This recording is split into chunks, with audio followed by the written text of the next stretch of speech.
Bienvenue aux Artisans de notre histoire, une émission qui veut redonner la parole et la vie à celles et ceux qui ont marqué notre passé.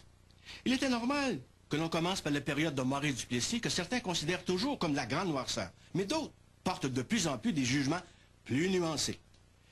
Et on peut se demander quelle était l'attitude de celui qu'on appelait le chef face à ses ministres, face à ceux qui travaillaient avec lui. Et pour ce, nous avons donné la parole à Jacques Miquelon, qui est l'unique survivant du cabinet de Maurice Duplessis. Et c'est surtout un des bâtisseurs de l'Abitibi.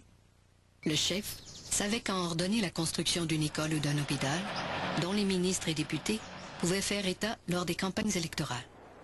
Ce qui était nécessaire à la province devait aussi servir au parti. Un hôpital dans mon comté, c'était une chose qui était absolument nécessaire. Deux hôpitaux, d'ailleurs, l'hôpital d'Amos, l'hôpital de Val-d'Or. Les écoles, ben ça, quand tu savais que la porte était grande ouverte à l'éducation. On disait simplement, si vous avez besoin d'école, vos bicoques de là-bas, là, c'est fini, on n'en veut plus.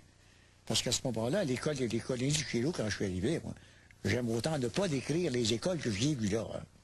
C'est épouvantable. C'était quoi, les écoles? Bon, c'est des bicoques au bout d'un rang, là. Que les enseignants devaient chauffer le poêle quand c'était pas rentré leur bois. C'est les écoles du temps, d'ailleurs, où les maîtresses d'école étaient payées 300 pièces par année, je pense, avant que j'arrive. Quand je suis arrivé, d'ailleurs, je me suis informé, une maîtresse d'école, combien tu gagnes? Je gagne 300 pièces par année. Alors, chez nous, toutes mes colonies ont eu de belles écoles. Rien de luxueux, mais quelque chose de très bien. Je pense qu'il n'y a pas à ce moment-là une région qui n'a pas eu les hôpitaux dont elle avait besoin. Et les écoles, je suis sûr que les écoles, je pense que le chiffre est 3000. Chez nous, moi, j'en ai eu 53. Il n'y a pas une école qui à ce moment-là, n'a pas été, a été négligée dans le domaine de l'éducation. On a donné ce qu'il y avait de mieux.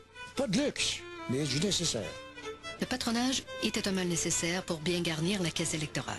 Ce n'était pas chose nouvelle. Duplessis n'avait-il pas dénoncé le patronage existant sous le gouvernement de Tachereau? Je ne sais pas ce qui s'est passé dans les grandes villes avec les grandes écoles. Je n'ai pas besoin de vous dire que les écoles d'Abitibi, c'était pas des écoles, c'était simple, des écoles de 2 classes, 4 classes. On avait 3-4 types d'écoles. Mais les plans étaient déjà faits, pas d'architecte. À moins que ce soit une école de 16 classes ou 8 classes. Mais alors, c'était des écoles de rang. Alors, sur un modèle déjà qui existait au département de l'instruction publique. Et je vous assure que le prix était fixé d'avance. Hein. Mais les contracteurs, c'était qui? Contracteurs, parce que moi-là, les gens choisissaient généralement quelqu'un de l'endroit, quand il y en avait, ou de l'endroit le plus près. Les contracteurs se divisaient un peu ça. Parce qu'on a toujours dit, il vaut mieux encourager ses amis que ses ennemis. Ben, c'est sûr. Mais il y a une chose que les gens oublient, là. Quand tu encourages un ennemi, t'en fais un ami. Un bon politicien, c'est ça, lui.